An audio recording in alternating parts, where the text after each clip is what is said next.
Guys, welcome back to another video. I'm off to meet Luke at York Knife to make a beautiful tool for bushcraft and my cooking outdoors, and I should be there shortly, so I'll catch you guys soon.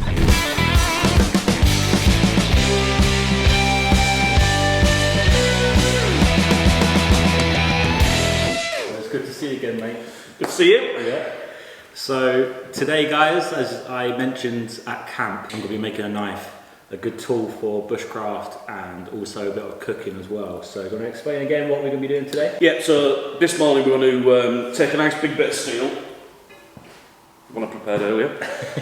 We'll dyke and glue it out, scribe the lines on it, we'll cut it out roughly on the bandsaw, and then we're going to go to the grinders and knit those lines absolutely perfect so it looks like a knife. We'll drill it out on the pillar drill, and then we'll get it austenized in the kiln and then tempered in the ovens afterwards, ready for grinding the bevels tomorrow. Exciting. Yeah. Should we crack off? Yeah, let's do it. So why the blue colour? Because we're going to scribe it with a carbide scribe, and that'll leave a real clear, vibrant line that we're going to grind to. Okay. So there's no wishy-washiness about it. Yeah, you know what you're doing. Yeah. Draw around to the very edge, and you want to be getting into the corner. Okay. And then with those, without moving it, just like just to give you a rough idea where you're going to place stuff.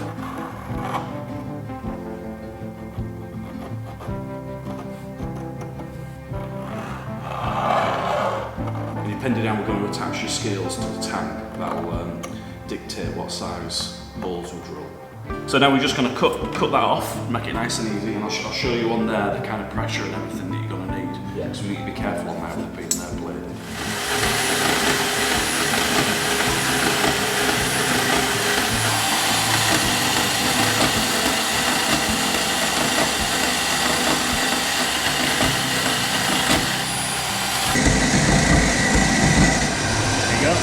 Then get a better angle at it. Yeah.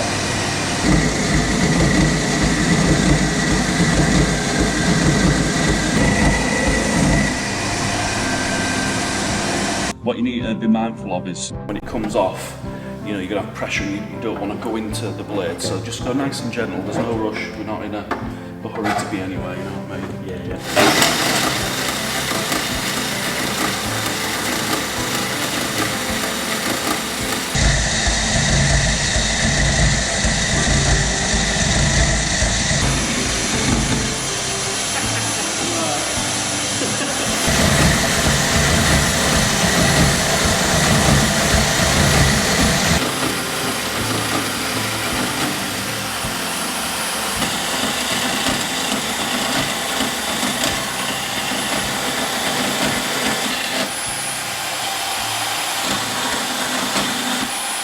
What you are going to do is get rid of the big knobbly bits that you've got there, and then you're going to go over that line in like a long continuous motion. Consistency is the key really with this. If you start like just focusing on one bit and just being like and then moving on to the next, you're going to end up with like a real lumpy undulating line, whichever line you're focusing on. So you see that there, where you've got this radius for the little swelling in your hand. If you go over that and then into there, you'll end up losing all this definition and it'll look awful. So this section you've got to treat as its own section, and then that section you treat as its own section, and you don't round over those because it's abrasive, so every time you touch it you get rid of a little bit of it. Right. So as you're coming round, you come round and stop. You don't go over that. You see that little corner? Yeah. Basically anywhere where there's a corner you don't want to go to it. You kind of grind that arch and grind this arch, and by doing that and this, that one ends up meeting up in the end. When you're grinding a knife, whether it's grinding this shape or grinding the actual bevel, it's all about like your body mechanics and being in charge of what you want your body to do, because your body will want it to go and do a little flip, and it's just what your body always wants. You kind of want it to come round and then come off like that. So if you do a little flip, after you've done that 30-40 times and you get a bit tired and a bit complacent, you'll start rounding over your tip. And then it's, you know, you're back to square one grinding from the start. If you apply a load of pressure when you make a mistake, it'll be a big mistake. Okay.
So now we need to mark it out for drilling. So I can see those that I've done there. You've got some crosses, you've got a top line and a bottom line where the centre is. So what you're going to do is you're going to centre punch exactly where the centre is. Okay. So that's the line, and then you've got a top and a bottom, and you're going to be exactly on the centre of the top and bottom. And you're going to do that going across for all those. And I'll do the first one so you know what I mean. So it's just a case of centering it, and that's it.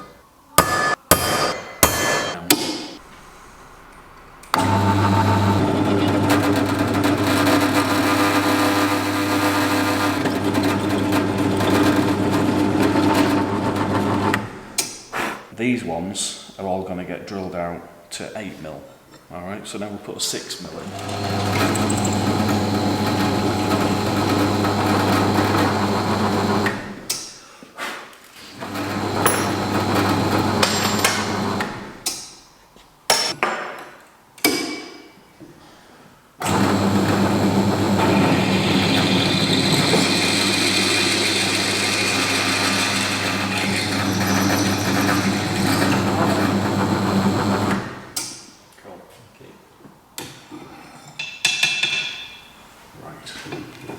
So that back one, we have to ream it with an 8.1 reamer, because drill bits don't drill round holes. They might look it, but they're not. Yeah. And what that means is if we drill an 8mm and then put 8mm stock for your lanyard tube, is it'll hit the shoulders and won't go in, we'll end up fighting against it. Right, okay. So this will ream it out to an 8.1, which means it'll make it into an actual circle, and it'll have clearance of 0.05 either side. So when we put it together, it'll come in a real nice friction fit. So just go through the back one again. If you want to go all the way through to the top of the foot, just go through like 2 or 3 times. Okay. Keep a nice bit of pressure on that going down, and you'll see all tiny little bits of shavings coming out of it.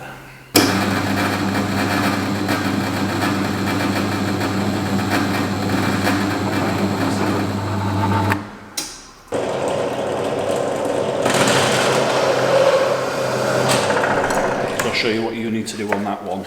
Okay. And these two. So all the little burrs on the edge, we need to get rid, because we're going to put it on a flat plate and we're going to see how straight it is, and if these burrs are going to interfere in if it's straight or not. Well, we're just going to gently get rid of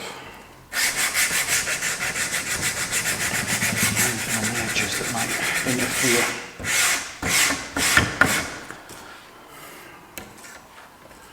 In front and back.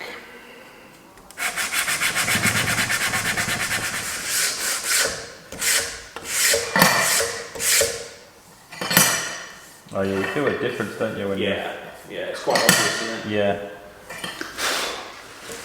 So do you pretty much teach yourself then, knife making? Pretty much, yeah. Through YouTube and trial and error, and the power of lots YouTube. and lots of frustrating weekends when I first started. Well, for the first maybe 3 years, to be honest. But I just couldn't stop it. I couldn't put it down until I felt like I got the better of it, you know what I mean? Yeah, yeah. That's kind of like developed into a business, weirdly. It's just really weird how it manifested. You can generally hear it when you press the ends, it'll go like ting, ting, ting, ting, ting. Yeah, yeah. Rocks.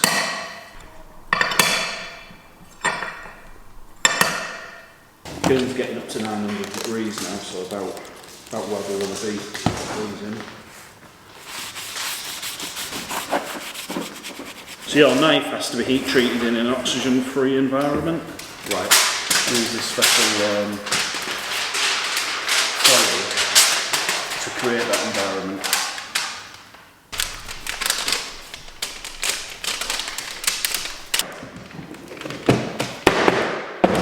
Cool, so that one's yours. Right. Oh yeah, look at that.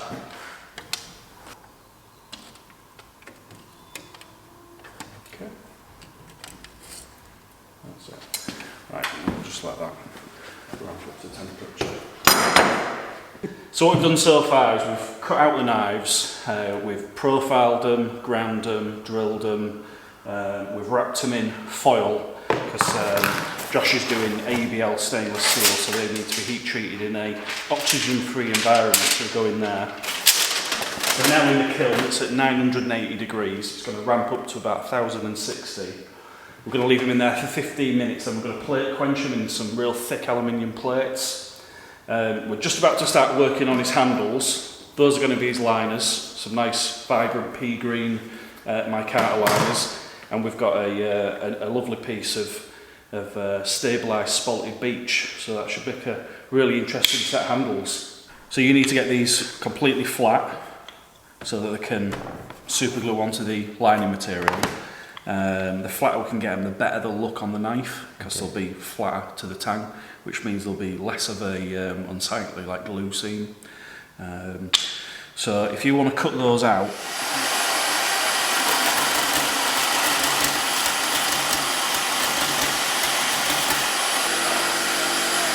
and we'll get a decent bit of sandpaper. We're just going to hold it flat, just light pressure until it all disappears, and then we've got rid of all the low and high spots.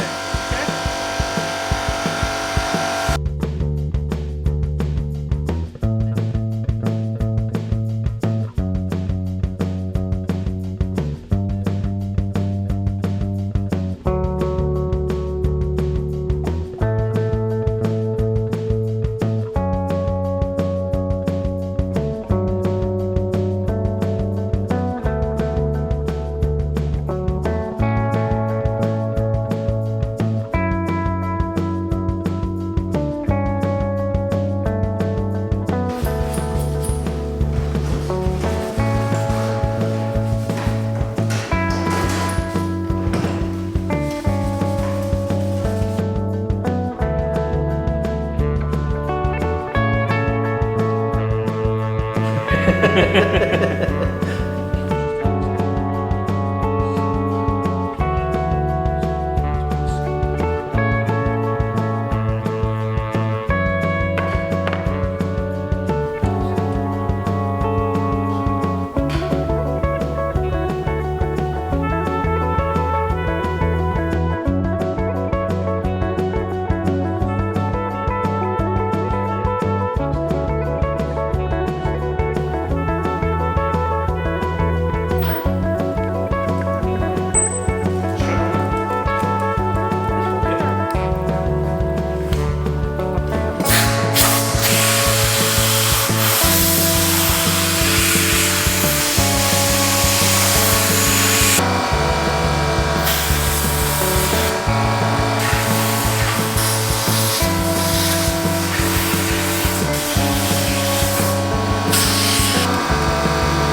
Always reminds me of that scene out of Ghostbusters.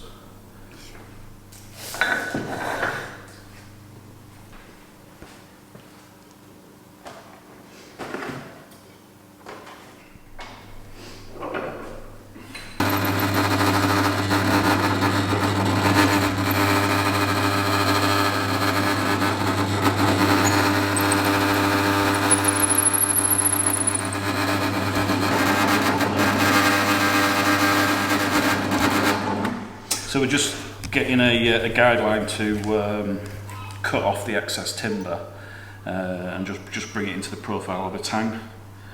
We need to just create a nice little radius at the front that we'll put a chamfer on and polish up, so that tomorrow when we glue the handles to the tang, we don't have to worry about the front chamfer, because once it's on the knife we can't touch it, otherwise we'll end up scratching the blade if we start going at it with sandpaper and whatnot.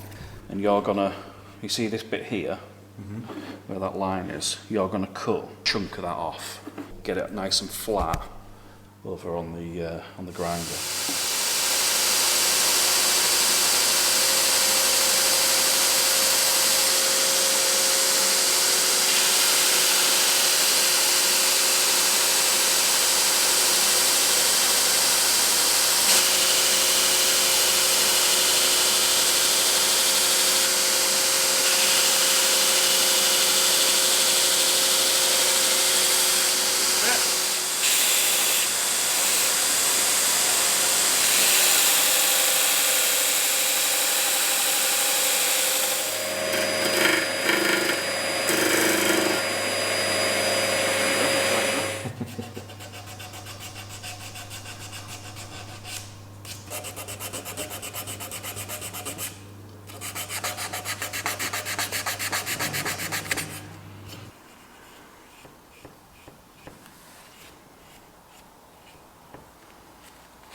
This isn't Josh's knife, but we're just going to get a couple of half-made knives for Josh to practice on. We've scribed a centre line for him to grind to, and we've drawn a shoulder line for him to grind to as well. And if we can get both of those to marry up symmetrically, it should look half decent.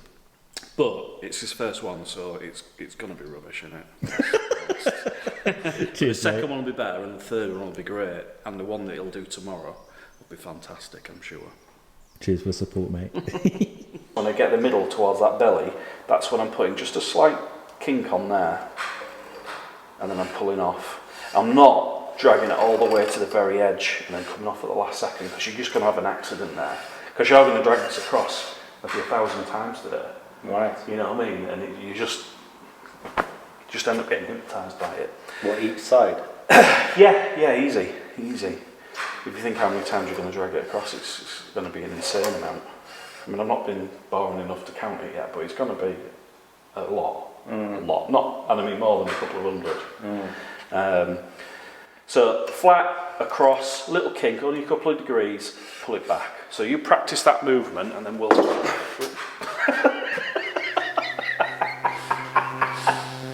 It's got it wrong already.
So you come up more here, catching this up now.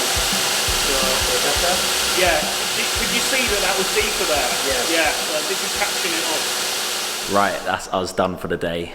Bit of graft done today. I'm going to carry on tomorrow. Me and Luke are going to head off to the woods now, set up, eat some food, and chill by the fire.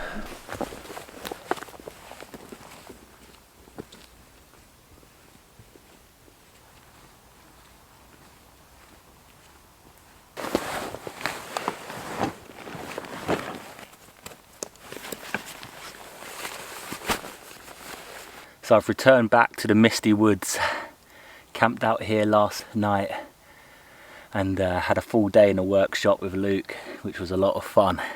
But we both decided to camp out in the woods tonight. So I'm going to pitch up a tent tonight. I think a tent is a little bit easier to set up in the mist, as it's very foggy in here, and I can't be bothered to look around for suitable trees and pull up a tarp as well. So I've got the tent, so I'm going to set that up, and Luke should be here soon, and going to get the fire on and eat some food and sip a couple of beers, and cheers to a good day that we've had, and cheers to tomorrow as well. So looking forward to that. So let's get the tent up. Ooh, did you hear the owl just then? The owls are out. They know I'm here. They know I'm back. So today I've got my Ultra Pioneer tent. I've used this before quite a while ago, but it's nice and easy and comfortable. Sleeps just one, and one is just enough. Luke's got his own arrangements this evening. You right there, Luke?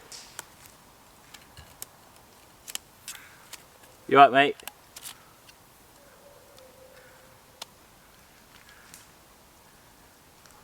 You right, Luke? Yeah, dude. I wasn't sure if it was you then. You weren't replying to me. I was like, oh dear, here we go.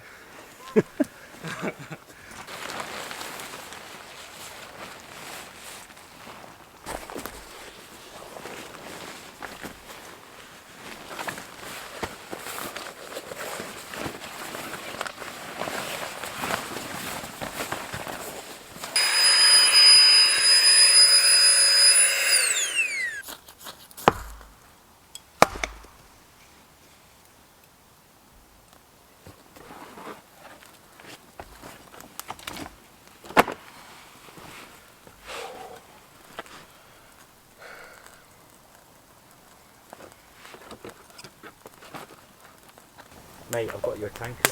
Oh, sure. So for the workshop. Oh, Thank you for having me. Is it clean? It should be clean. I'll feed him a bag. Cheers, dude. It's alright. And I've got you a couple of ciders as well, mate. Oh, cheers, man. Appreciate that. Getting a takeaway is probably the best idea, isn't it? Can't be bothered cooking tonight. Knackered. I've done out all day. If you have. You've done all work. I've been watching.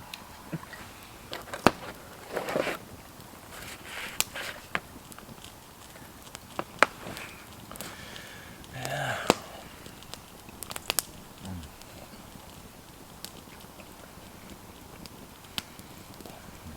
It's massive, is that? I went for the biggest one. Well, me and Luke had a nice time around the fire, just chilling out. We were going to cook some food tonight, but we went for the cheeky option of getting a takeaway instead, which was a nice experience. And we had some hard graft today in the workshop, so it was a nice way to treat ourselves and have a few beers as well around the fire, and a much needed catch up as well. I'm glad I've gone for the tent option tonight. Nice and easy and sheltered from the rain. Put all my bags and my shoes and jacket in here, and I'm about to lay down on my Flextail mattress and my new DD sleeping bag, sleep in that. About to strip down a little bit more, get all cozy in here and keep warm.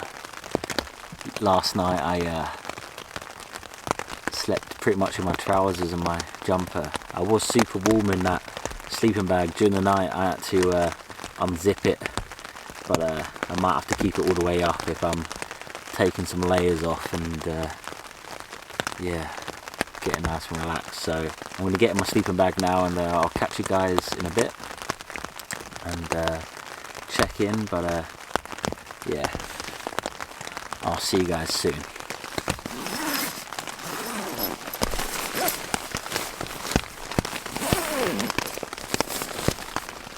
Well, it's been a fantastic day. Luke teaching me how to make a knife, practicing some bevels, getting the handle nice and sanded, choosing out some colours as well for that, and cutting out the rivets for the handle. It's been a lot of fun, something a bit different for the channel, but something that's very relevant for it too. So what I'm going to do is get myself to sleep so I can get up nice and early for another day of making a knife. So I hope you guys enjoy the second part of this series, and I hope you enjoyed this video as well, as much as I have. So what I'm going to do now is get to sleep and get some much needed rest. So until next time guys, for the next update, remember to stay wild and stay safe. Peace.